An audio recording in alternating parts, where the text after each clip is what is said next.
Assalamualaikum warahmatullahi wabarakatuh. Kami dari kelompok 1 akan mempresentasikan hasil dari audit kami yang berlokasi di Indokom Purwokerto dengan subtema B nomor 10. Sebelum itu, perkenalkan nama saya Salsabila Hoirunisa, NIM 24SA 21A048, serta kedua rekan saya. Perkenalkan, nama saya Alia Dwi Putranti dengan NIM 24SA 21A013. Dan saya Asarifa Sekar Kedasi dengan NIM 24SA 21A114.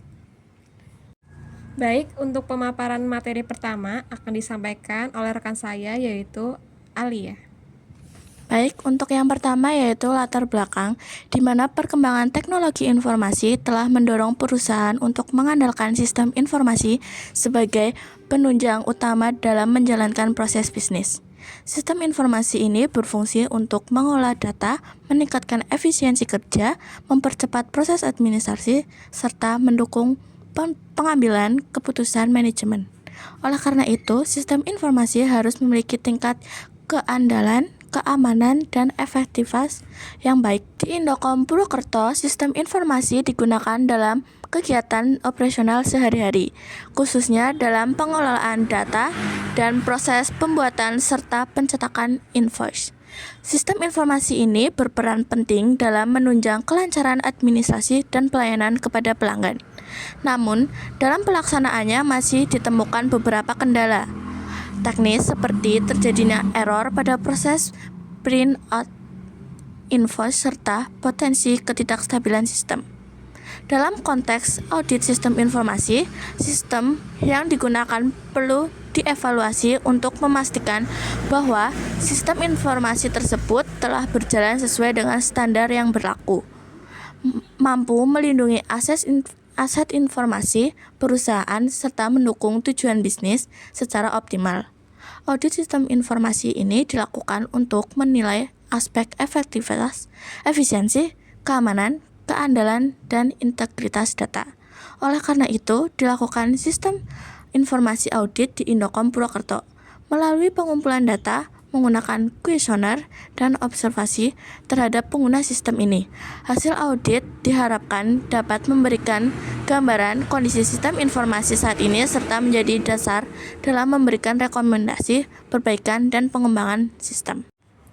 Baik, untuk yang kedua ada identifikasi permasalahannya di mana berdasarkan hasil pengamatan dan evaluasi awal terhadap penggunaan sistem informasi di Indokom Purwokerto ditemukan beberapa permasalahan sebagai berikut. Yang pertama, terjadinya error pada proses print atau output invoice yang menghambat proses administrasi. Yang kedua, stabilitas sistem yang belum optimal terutama setelah dilakukan update atau perbaikan sistem. Yang ketiga, risiko kehilangan data akibat mekanisme backup data yang belum berjalan sesuai secara maksimal. Yang keempat, aspek keamanan sistem informasi yang perlu ditingkatkan untuk mencegah akses tidak sah. Yang kelima, dokumentasi prosedur operasional dan penanganan error yang belum terstandarisasi. Dan yang keenam, response team IT dalam menangani gangguan sistem masih perlu ditingkatkan. Dari permasalahan tersebut dapat berdampak pada menurunnya efektivitas kerja, keterlambatan proses bisnis, serta potensi kerugian bagi perusahaan apabila tidak segera ditangani.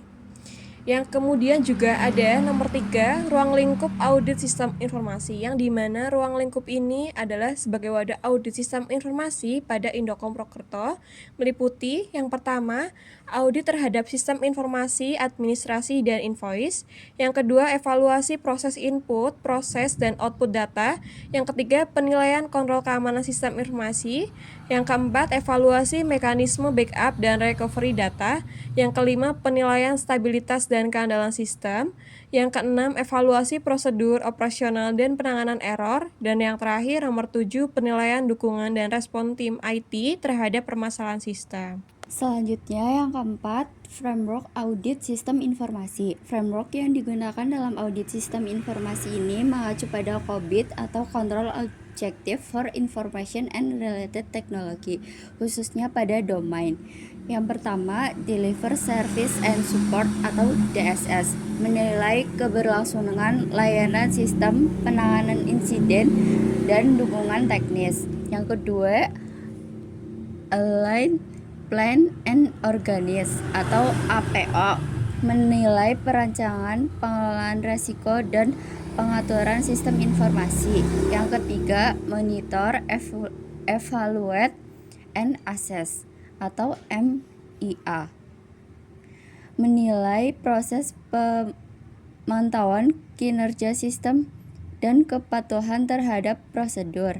Framework COBIT digunakan karena mampu memberikan panduan yang terstruktur dalam mengevaluasi pengelolaan dan pengendalian sistem informasi secara menyeluruh. Yang kelima, tujuan audit sistem informasi. Tujuan dilaksanakannya audit sistem informasi di Indocom Purwokerto adalah menilai efektivitas dan efisiensi sistem informasi. Yang kedua, mengevaluasi keandalan dan stabilitas sistem. Yang ketiga, menilai tingkat keamanan dan perlindungan data. Yang keempat, mengidentifikasi kelemahan sistem dan resiko yang mungkin terjadi. Yang kelima, memberikan rekomendasi perbaikan pengembangan sistem informasi. Selanjutnya yaitu tentang kesimpulan. Dari berdasarkan hasil audit sistem informasi yang dilakukan di Indocom Purwokerto, dapat disimpulkan bahwa sistem informasi yang digunakan telah membantu kegiatan operasional perusahaan, khususnya dalam proses administrasi data pengolahan data. Sistem dinilai cukup efektif dan mendukung pekerjaan pengguna. Namun, masih terdapat beberapa kelemahan yang perlu diperbaiki, terutama terkait error pada proses print, invoice, stabilitas sistem, mekanisme backup data, serta aspek keamanan sistem informasi. Selanjutnya, dokumentasi prosedur dan penanganan gangguan sistem juga masih perlu ditingkatkan agar pengelolaan sistem dapat berjalan lebih terstruktur dan optimal. Audit sistem informasi ini menunjukkan bahwa diperlakukan perbaikan dan pengembangan sistem secara berkelanjutan agar sistem informasi di Indocom Purwokerto dapat berjalan lebih andal, aman, dan sesuai dengan standar audit sistem informasi. Dan yang terakhir ada rekomendasi yang dimana berdasarkan hasil audit kami, rekomendasi yang dapat diberikan kepada Indocom Purwokerto yaitu antara lain yang pertama bisa melakukan perbaikan pada modul print atau output invoice untuk mengurangi error. Yang kedua bisa meningkatkan stabilitas sistem melalui pengujian sistem sebelum dan sesudah update. Yang ketiga untuk menerapkan mekanisme backup data secara rutin dan terjadwal.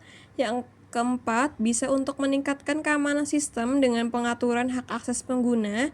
Yang kelima, untuk menyusun dan mendokumentasikan prosedur operasional sistem secara tertulis. Dan yang terakhir, meningkatkan respon dan dukungan tim IT dalam menangani permasalahan sistem. Berikut kurang lebihnya presentasi dari hasil kelompok kami. Kurang lebihnya kami mohon maaf. Terima kasih. Wassalamualaikum warahmatullahi wabarakatuh.